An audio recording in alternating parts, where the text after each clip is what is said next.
Hey there, Steve Hanley from HardcoreGamer.com, and today we're going to be taking a look at Metal Slug, first mission for the Neo Geo Pocket Color. Now, this game was released in 1999 for, of course, SNK's second handheld technically, but first only real handheld because the regular Neo Geo Pocket came out in black and white a few years before it. And this was the debut of the Metal Slug series on the console.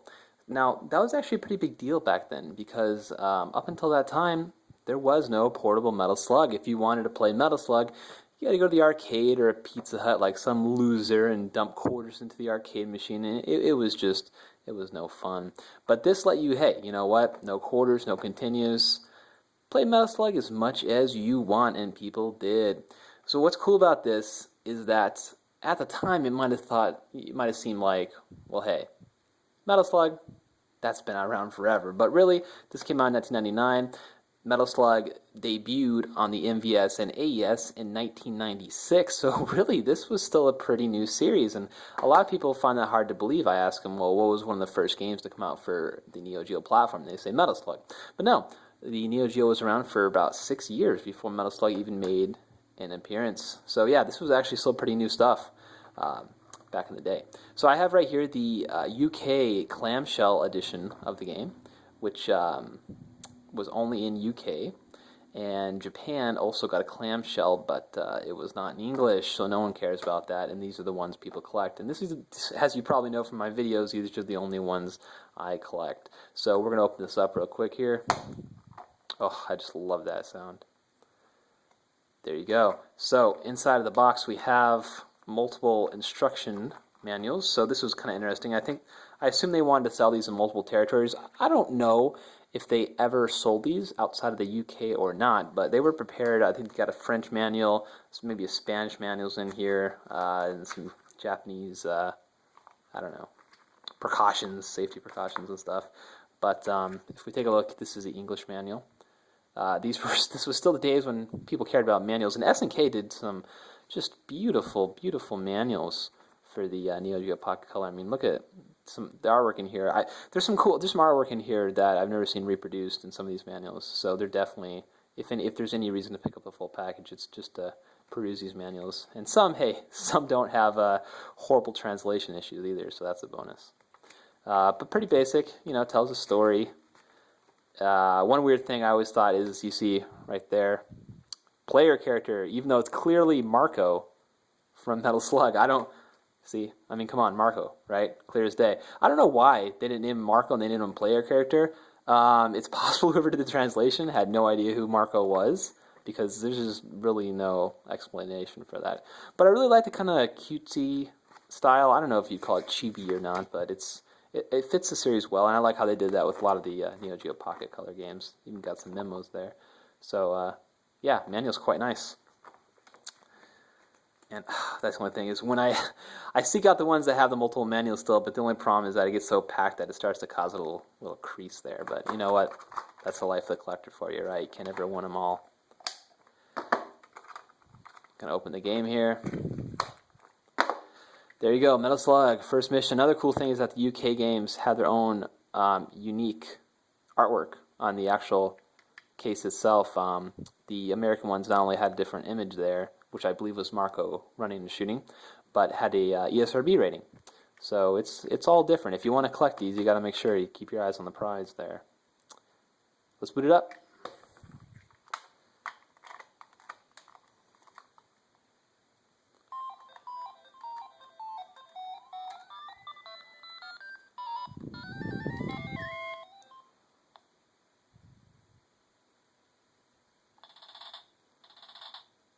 Always difficult finding an angle, as these are not backlit. So let's see, gotta get it just right.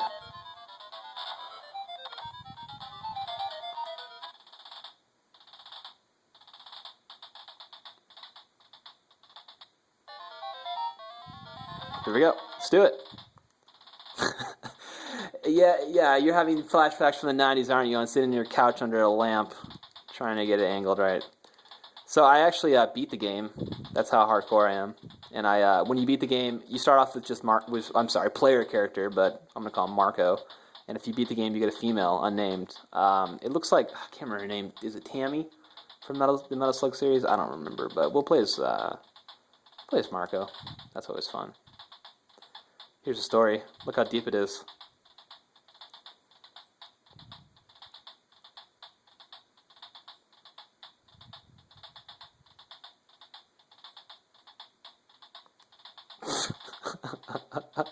So as you can see, this is a level select map, and there is 17 levels in this game. But there's an issue, and we'll get to that in a second.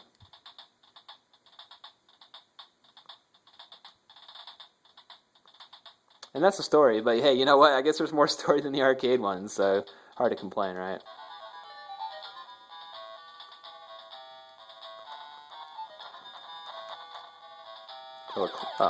Get a little closer here for you.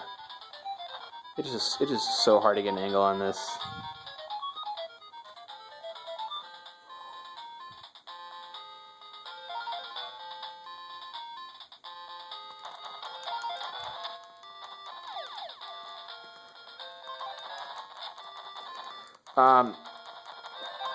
The music I really dig because it is very reminiscent of the arcade games. Especially, I think Metal Slug 1 had the song playing throughout the first level, so that's pretty cool. The other great thing about how the game plays is that it has a nice control stick, which just fits it perfectly. It really does. And I mean, honestly, for that reason, besides maybe the Neo Geo X, this is still one of the best plays. I swear I'm better at this game when I'm concentrating. Don't worry, if you think I suck. But trying to balance this light and play it through a camera, not easy at all. I know I'm a professional, but whatever. Gotta be honest.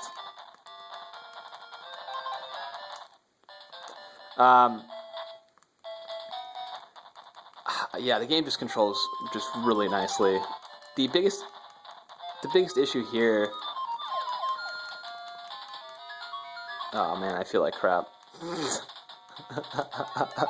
Hold on. Luckily, I have a bunch of retries because I rock so much. Yeah, the biggest issue here is that there's such a limited amount of buttons on the Neo Geo, and to this day, I really don't know why they only put 2 buttons on this thing because, you know, the Neo Geo MVS arcade stick has 4 buttons plus the ball top, and it just never made sense. Like, why, if you're basing this on a console that has 4 buttons, just put 4 buttons on this thing. I mean, I don't think it would have been that hard, and they could put some shoulder buttons up there, and that has always been a flaw with the Neo Geo, unfortunately. But because of that flaw, there is no grenade button in this game. So I'll show you in a second. To throw grenades, you have to actually hit the option button and then hit the shoot button. And then hit option to go back to the gun, which in the heat of battle is just very annoying and hard to execute, especially if you're trying to time things right.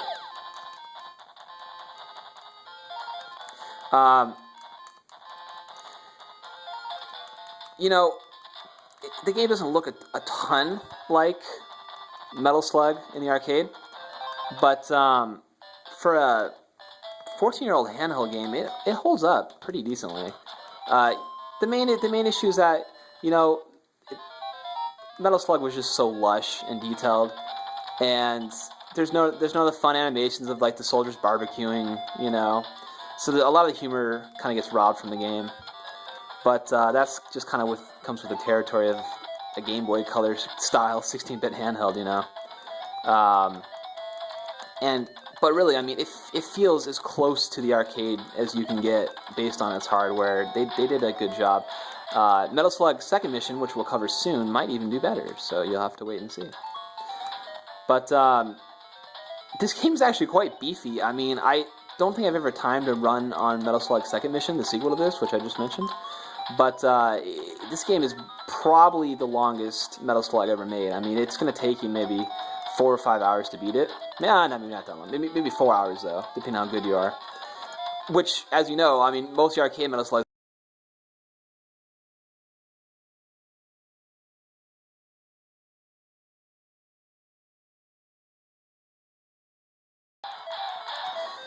later on you get into these slug flyer missions, and if you crash land, you end up in prison camp. And ending up in prison camp actually changes the course of the game. And you go to a different route. So instead of going through all 17 levels, you might skip like 5 levels. And so if you hit every single prison camp, the game's going to be about half the length as it should be. And I really think they did this so it inspired multiple playthroughs, you know, so you could kind of find every route of the game. But I really don't like that because, I mean, some people might not even realize that, and they're just going to have half the game hidden from them. I don't know why they didn't just do, you know, continuous 17 missions, because it would have made the game actually, yeah, maybe there wouldn't be a reason for multiple playthroughs, but it would have seemed a lot more beefy. So that was always a mistake, in my opinion. Here's a slug flyer mission right here, actually. So that's fun.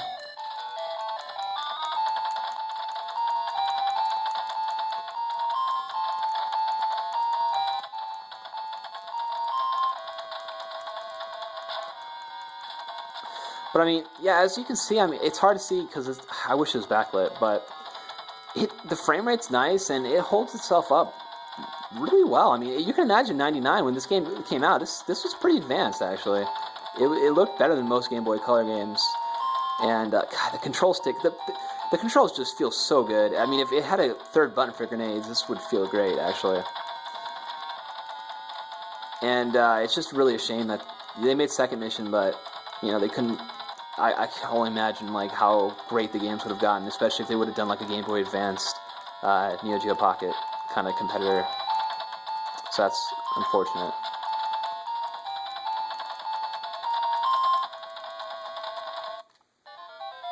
Here's the boss. One thing I find kind of humorous about this game is that there's actually the Metal Slug series has always been kind of infamous for having slowdown. And this game actually does have slowdown at times, which I actually kind of found charming in a way because it really does make it feel like the arcade version. I mean, I don't think it's rare when I encounter, I don't know, I can't even think of an instance of slowdown on on the Game Boy Color or Game Boy Advanced. So I always found that funny that just, man, SNK they just push so hard. They push the limits of these consoles. They really do.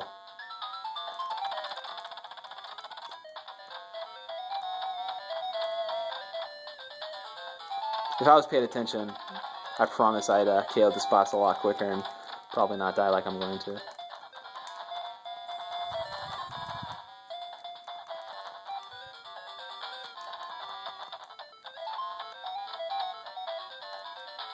The pattern's cool. I mean, it definitely reminds me of a original Metal Slug boss. The kind of having to dodge these attacks. I mean, it's one of the easiest ones, so it's not quite hardcore, but they get pretty hardcore by the end. I mean, this game's you can choose up to 10 continues, but it gets pretty brutal. But one way you can get around it is that you can save every time you die. So all you got to do is basically save before a boss fight, and every time you die, just reboot the save, right? And then eventually you'll beat it, and it's like you didn't lose any credits. So that's kind of a cheap way to get around the game's difficulty. But if it wasn't for that, I probably would have had to play the game like 20 times over to beat it, because shit. Alright. Well, that's going to do it. If you kill the enemy, a bunch of stuff came out like snakes and crap like that. So, you don't really need to see that, do you? No, you don't care. But, there you go. So that is Metal Slug First Mission for the Neo Geo Pocket Color. And it is quite the ride. If you're a Metal Slug fan, you know what? You got to pick this up because when else are you going to get a Metal Slug Adventure on the go? Besides Metal Slug Advance, which shouldn't count because it's on a D-pad. Yeah, so this is the best Metal Slug game with a control pad. There you go. Metal Slug First Mission, 1999 Neo Geo Pocket Color. Thanks for watching, and make sure to go to the website and read our entire Pocket Power article where we detail all of the features of the game. Thanks for watching. Have a great day.